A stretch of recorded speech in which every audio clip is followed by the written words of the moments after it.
시편 47편의 말씀을 다 같이 한 목소리로 봉독하시겠습니다. 너희 만민들아 손바닥을 치고 즐거운 소리로 하나님께 외칠지어다. 지존하신 여호와는 두려우시고 온 땅에 큰 왕이 되심이로다. 여호와께서 만민을 우리에게 나라들을 우리 발 아래 복종하게 하시며 우리를 위하여 기업을 택하시니 곧 사랑하신 야곱의 영화로다. 하나님께서 즐거운 함성 중에 올라가시며 여호와께서 나팔 소리 중에 올라가시도다. 찬송하라, 하나님을 찬송하라. 찬송하라, 우리 왕을 찬송하라. 하나님은 온 땅의 왕이심이라. 지혜의 시로 찬송할지어다. 하나님이 뭇 백성을 다스리시며 하나님이 그의 거룩한 보좌에 앉으셨도다. 문 나라의 고관들이 모이며 아브라함의 하나님의 백성이 되도다. 세상의 모든 방패는 하나님의 것이며 그는 높임을 받으시리로다. 아멘. 다 같이 기도하시겠습니다. 하나님 아버지 감사합니다. 저희들 주님의 음성을 듣고자 새벽 제단에 모였습니다. 우리 마음의 기도와 우리 마음의 묵상이 주님께 연락되기를 원합니다. 감사드리며 예수 그리스도의 이름으로 기도드렸습니다. 아멘. 오늘 시편 47편의 1절의 말씀은 너희 만민들아 손바닥을 치고 즐거운 소리로 하나님께 외칠지어다.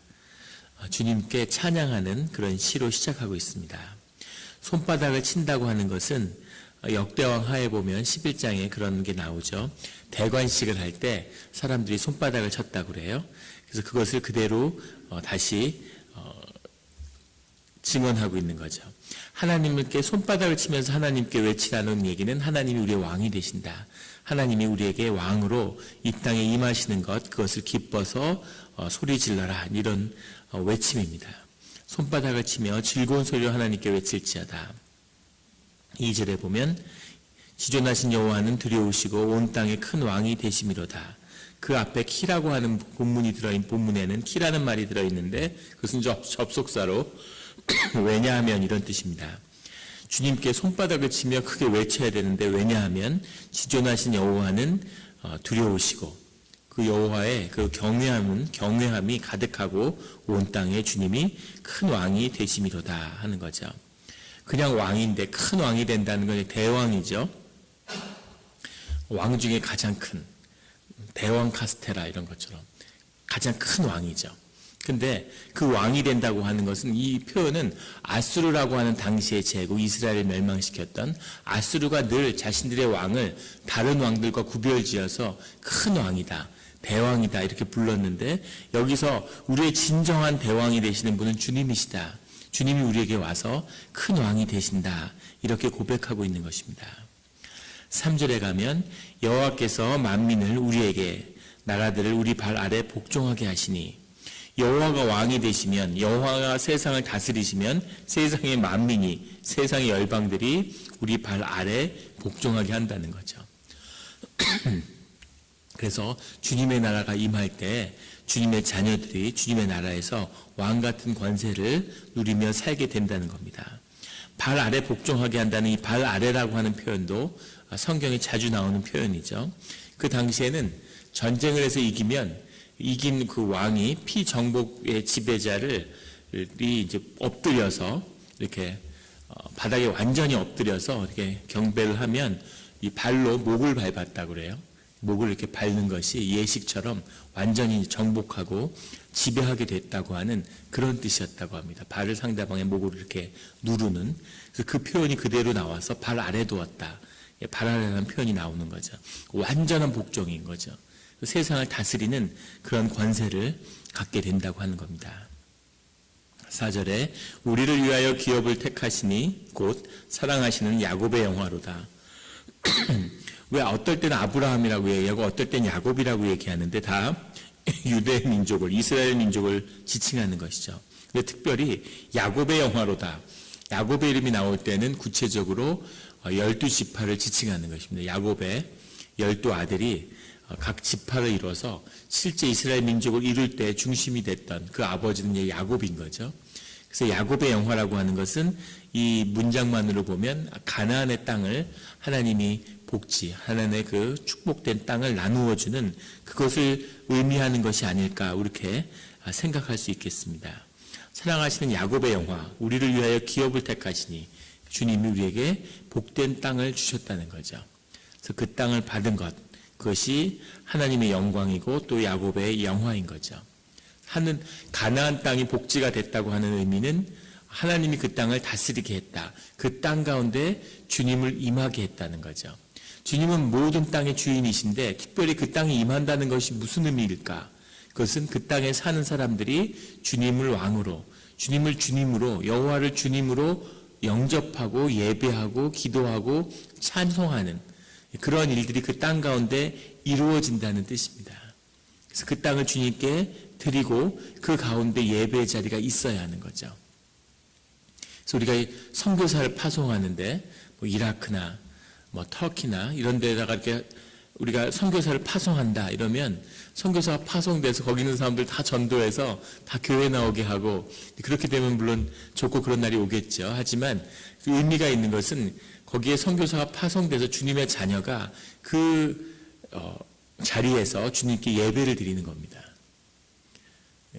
그 땅에서 주님께 예배가 올려져서 주님이 그곳에 임하실 때 그곳에 하나님의 나라가 임하는 거죠. 하나님의 통치가 회복되는 거죠. 주님의 역사가 그곳에서 일어나는 거죠. 아무도 주님을 모르고 주님을 외면하는 곳에 주님이 오시지 않는 거죠. 주님의 섭리가 끼치지 않는다는 것도 아니고 주님의 능력이 닿지 않는다는 의미가 아니라 주님이 그곳에 임하시지 않는다는 겁니다. 그 예배의 자리 가운데, 그래서 예배가 중요하고 예배의 자리를 세우는 것, 이것이 중요한 것이죠. 그래서 우리가 모든 곳에 선교사가 파송되어서 주님께 예배드리는 그런 것을 꿈꾸고 기대하는 겁니다. 5절에 하나님께서 즐거운 함성 중에 올라가시며 여호와께서 나팔 소리 중에 올라가시도다. 아주 시적이고 멋진 표현이시죠. 주님이 이곳에 임하였다고 하는 것을 강조하기 위해서 주님이 올라가신다고 하는 표현을 쓰는 겁니다. 주님이 실제 내려오고 올라가시지 않겠죠. 하지만 주님이 이 땅에 임하셔서 이곳에 통치하시는 것을 함께 하신 다음에 주님이 또 하늘에 있는 보좌로 올라가신다. 이렇게 표현을 쓰는 거죠. 나팔 소리 중에 올라가시도라는 것은 주님이 이곳에 임하셔서 주님의 이름을 큰 승리를 거두신 다음에 그 다음에 승리의 영광, 승리하면 나팔을 불잖아요. 그 나팔의 소리의 영광 중에 다시 주님의 자리로 가신다. 이런 뜻이 들어있는 거죠. 그것이 얼마나 기뻤으면 6절, 7절에 찬송하라는 말이 5번이 반복돼 나오고 있습니다. 찬송하라, 하나님을 찬송하라, 찬송하라 우리 왕을 찬송하라. 하나님은 온 땅의 왕이심이라. 지혜의 시로 찬송할지어다. 주님을 높이고 또 높이고 주님이 찬송받으시는 분이라는 것을, 주님을 찬송하는 곳에 주님의 영광이 함께한다는 것을 시편 기자는 뼈저리게 깨달은 거죠. 그래서 주님을 찬송하고 찬송하고 찬송하는 것입니다. 우리 교회 가운데, 우리 삶 가운데 주님을 향한 찬송이 끊이지 않기를 예수 그리스도의 이름으로 축원합니다. 8절에 하나님이 무 백성을 다스리시며 하나님의 거룩한 보좌에 앉으셨도다. 하나님의 왕국이 임해서 하나님의 거룩한 보좌에 앉으시고 모든 문 백성들이 주님을 높이고 있다는 거죠. 주님의 자녀들은 이 땅에서 주님의 영광을 증거하며 주님의 이적을 전하며 주님을 찬양하는 그 모습을 주님께 보이는 거죠. 주님이 함께 하시는 그 비밀입니다. 그 비밀이 떠나지 않는 성도님들이 되시기를 예수님의 이름으로 축원합니다. 9절에 문나라의 고관들이 모이며 아브라함의 하나님의 백성이 되도다. 본문에는 사실 되도다라는 표현은 없는데 문나라의 고관들이 아브라함의 하나님의 백성으로 모이며 이렇게 정확한 해석일 겁니다. 무슨 말이냐면 문나라의 고관들, 그 나라의 권세 잡았던 자들이 다 아브라함의 하나님의 백성, 그 주님의 백성 가운데 섞인다는 거죠. 그래서 이것만 봐도 주님이 만민을 구원하고 세상을 구원하시고자 하는 그 경륜이 주님 안에 뜻 가운데 있다는 것을 우리에게 보여주는 것이죠. 결국에는 다 주님의 자녀로 돌아오게 된다는 겁니다. 세상의 모든 방패는, 성경에서 방패라고 할 때는 주님이 나의 방패이시니, 주님이 나의 반석이시니, 주님이 나의 산성이시니 할 때처럼 지키는, 우리를 지켜주는 그런 그 능력이죠. 우리를 감싸고 우리를 보호하고 우리를 지켜주는 그 모든 방패가 하나님의 것이며, 모든 권세가 하나님에게서 나온 것처럼 모든 방패도 하나님에게서 말미암는다는 겁니다. 권세 있는 자들을 이게 거역하지 마라, 이런 성경의 말씀 때문에 많은 사람들이 시험에 들었는데, 그 말의 본 의미는 세상에 있는 모든 번쩍이는 것들이 다 주님에게서 나온 것이라는 거죠. 그래서 사실은 그것을 도둑질하고 훔쳐가는 세력이 있는 겁니다. 또 속이는 세력이 있는 거죠. 하지만 주의 자녀들이 그것을 다 찾아와야 하는 거죠. 물론 그 뒤에 있는 주님의 것이라는 것을 존중해야 된다는 겁니다. 하지만 본질적으로는 모두 주님의 것으로 회복되어야 되는 거죠. 우리 유교 문화, 청빈 사상, 이런 게 우리 전통 사상 가운데 깊이 있어서, 우리 기독교 문화 가운데 보면 이렇게 크리스찬들이 사업을 해서 이렇게 돈을 벌고 이러는 것을 이렇게 약간 뭐라 그럴까요? 조심스러워하는 그런 게 있습니다. 그 전에 어떤 교회에서 섬길 때 집사님이 아침에 새벽에 아주 새로 산 벤츠 SUV를 탁 타고 들어오시는 거예요. 그래서 사람들이 와 그랬죠. 그래서 가서 와 이거 집사님 차냐고 그랬더니 이거 사실은 내 차가 아니라는 거예요. 그럼 누구 차냐 그러니까 모기 그 렌트 차를 할부로 사니까 사실 은행차라고 이렇게 얘기를 하시는 거예요. 그렇게 따지면 다 은행 거죠. 집사님 이름으로 돼 있으면 집사님 거죠.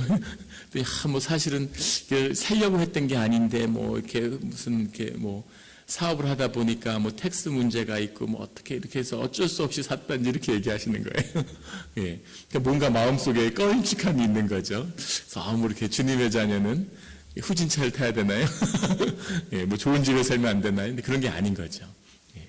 주님의 이름으로 주님 가운데서 그 영광을 드러내는 겁니다. 떳떳하게, 열심히 주님의 것을 찾아온다. 주님을 그것으로 섬긴다. 이런 마음으로 세상을 향해 나가는 거죠. 그것이 주님의 자녀들의 영광입니다. 그리고 주님이 높임을 받으시는 거죠. 세상의 모든 방패는 하나님의 것이며 그는 높임을 받으시리로다.